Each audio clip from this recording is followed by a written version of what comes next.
ভদ্রলোক একটা হাতি পুষিছে। তাই হাতিটাকে ঢেকিশালার পাশে বাঁধিয়ে রাখে। ওই ঢেকিতে যা ছাঁটে তাতে কুড়ো হয়, হাতিতে কুড়ো খায়। পাশেই জঙ্গলে একটা পাতি শিয়াল আছে, ও ওই পাশ দিয়ে ঘোরাঘুরি করে, ওই কুড়োর দিকে ওর লোভ আছে, কিন্তু হাতি বাঁধা থাকে তো যেতে পারে না। তো ঘোরাঘুরি করে আর শিয়ালটা অভিশাপ দেয়, শালা হাতি যদি মরতো তাহলে কুড়ো খাওয়ার একটা ব্যবস্থা হয়ে যাইত। তা হাতি তো বড় প্রাণী, ছোট প্রাণী শৃগালের মন বোঝে। একদিন শিয়ালটা হাতির থেকে একটু দূর দিয়ে যাচ্ছে, হাতি তো শিকল দিয়ে বাঁধা আছে, আর শিয়ালের বুদ্ধি আছে ও তো ধরা ছোঁয়ার বাইরে। তা হাতিতে হাঁক দিয়েছে, এই যায় কে রে?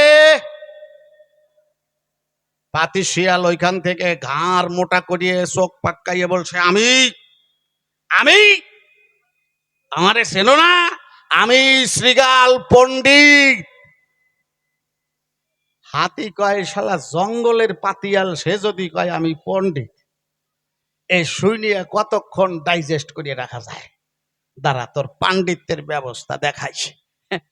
8-10 দিন পরে হাতিটা মরার মতো ভান করে একদিন সকালবেলায় শুয়ে পড়ছে, দম বন্ধ করিয়ে পেট ফুলিয়ে গেছে, সামনে সুর একদিকে কাত হইয়ে পড়ছে, পেছনের লেজ একদিকে বাঁকা হইয়ে রইছে, মুখটা হাঁ হইয়ে আছে, ওর মধ্যে লালা ঠেলা আছে না, ওর মধ্যে মাছেই ভুরভুর ভুরভুর করছে। একবারে চোখ বুঝিয়ে ভাবিয়ে দেখেন, হাতি মরিয়ে গেলে যে অবস্থা হয় ওই রকম ছবি ভাসিয়ে হবে। এই টাইমে শৃগাল বাইরে এসে দেখে, শালা হাতি তো মরছে, তাহলে সব কুড়ো এখন আমার হয়ে গেছে। ও রগরাতি হাতির পেছনে এসে বলতিছে, শালা জম্মের খাওয়া খাইছিস আর জম্মের মরা মরছিস, এখন সব কুড়ো আমার হয়ে গেছে।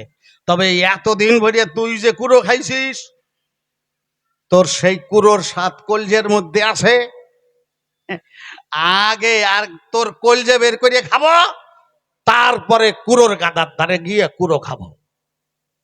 বাবাও সারা, হাতিরে কামড় দেওয়াও সারা। হাতি তো আসলে মরে নাই, হাতির চামড়া ছিঁড়ে পাতি শিয়াল কলজে বের করে খাওয়ার শক্তি আছে নাকি? কামড় দিয়ে টান দিলে সামনের দাঁত দুটো নড়িয়ে গেছে। শিয়াল ভাবতেছে, শালা মরিয়ে গেছিস, তাও তোর সাথে পারিয়ে ফেললাম না। এখন বাক্য ব্রহ্ম নিজে প্রতিজ্ঞা করেছে, আগে কলজে খাবে, তারপরে কুড়ো খাবে।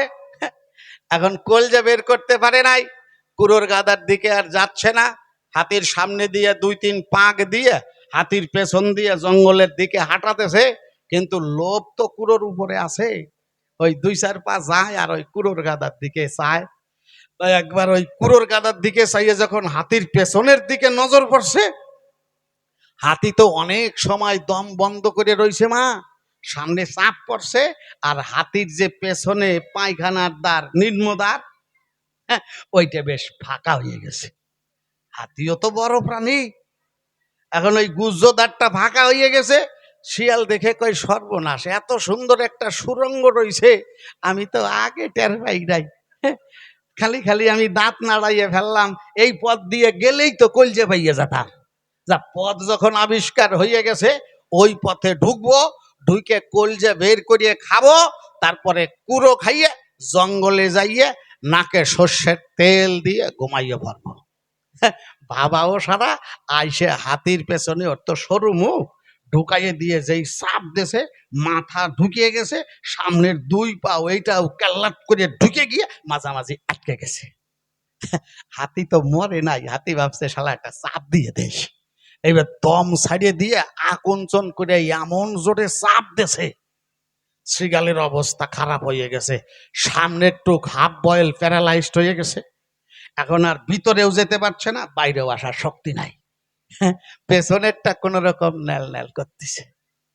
হাতি চিন্তা করছে, ওরে একেবারে মারবো না, সাইডে দেই, দেখা যাক কি করে।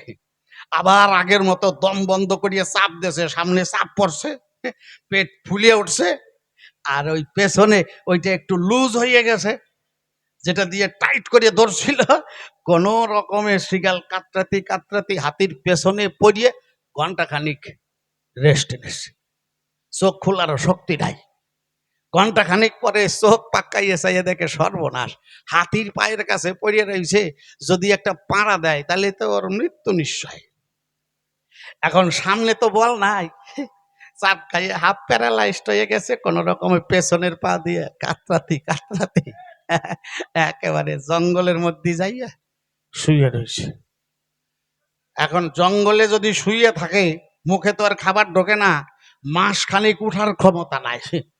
শৃগাল একেবারে স্কেলিটন হয়ে গেছে, কিন্তু এই মাসখানিক বিশ্রামে ও যে চাপ খাইয়ে শিরা ধমনী গুলো রক্ত চলাচল বন্ধ হয়ে গেছিল, ওইটা স্বাভাবিকত্ব ফিরে পাইছে, রক্ত চলাচল শুরু হয়েছে, কোন রকমে উঠে হাঁটা চলাফেরা করার শক্তি আছে গায়ে।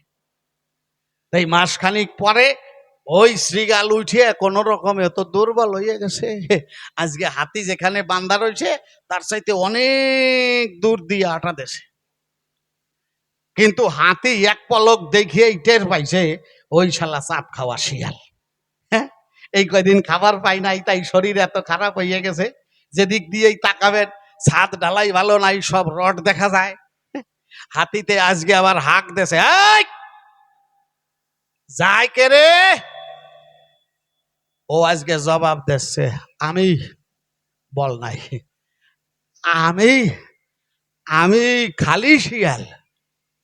হাতি কয়, তোর পণ্ডিত কোন জায়গায় গেছে? কয়, তোমার পাছার মধ্যে গেছে। নারদ একটু বুঝিয়ে সুঝিয়ে দাপাদাপি করিও, বেশি পাণ্ডিত্য ভলাইলে কোন সময় হাতির পাছার মধ্যে চলিয়ে যাবে, শেষ পর্যন্ত আর নিজেরে পণ্ডিত করতে পারবে না।